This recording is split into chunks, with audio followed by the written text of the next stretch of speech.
You said something pretty key there, like coming in and out of market, these companies. So there's been a number of different studies. Like there was one by Sixth Sense that said that when a B2B company goes into a buying motion, day one, they'll put 4 out of 5 vendors they're going to evaluate on that list day one. And then 95% of the time, they're going to buy from one of those lists. So the key is getting out and getting in front of the decision, right? So that you're known and you're trusted and you can be on that list. So in the world of intent signals and what you can do with, technologies like Clay and everything, are the intent signals, can we decipher signals that we would kind of classify as kind of pre-buying signals versus post? Can we get that sophisticated in how we're looking at this? Yeah, it's gonna depend on every industry and every audience as far as, like, where you're gonna get those signals from. Like, if you're in real estate tech, you're probably gonna be getting it from, like, the MLS platform or, like, different things like that that those companies are doing, but there's lots of signals on LinkedIn that you can use. There's lots of signals from similar platforms, like you mentioned Sixth Sense, Demandbase. There's, like, lots of those platforms that each generate their own set of signals.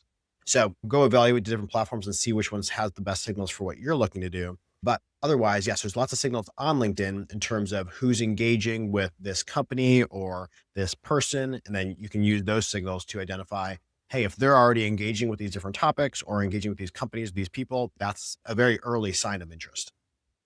Thank you for eloquently restating my question there because it's on LinkedIn itself.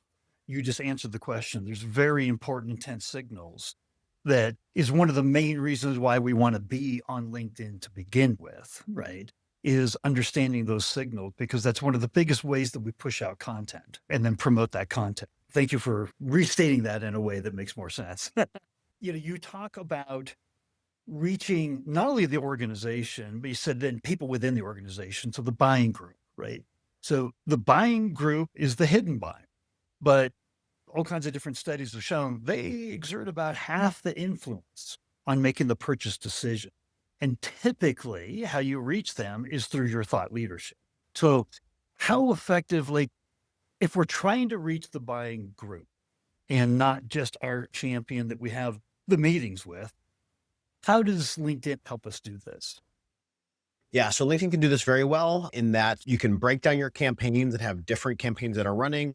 One campaign might be going after, so if we say maybe the different personas you might want to be reaching, depends on the company, but say you're looking to reach a marketing persona, and as that deal moves along, you want to reach a finance persona because they're going to have to approve the deal. Maybe you want to reach an IT persona because they need to make sure the software is going to integrate into their systems. So you can be segmenting your campaigns and having that same list, but then in one campaign, you're overlaying the marketing job titles versus the other campaign, you're overlaying the finance job titles versus another campaign, you're overlaying the IT job titles. Then inside of each of those campaigns, the relevant content and posts and ads are going to go so that you're delivering the right message, a tailored message to each of those personas.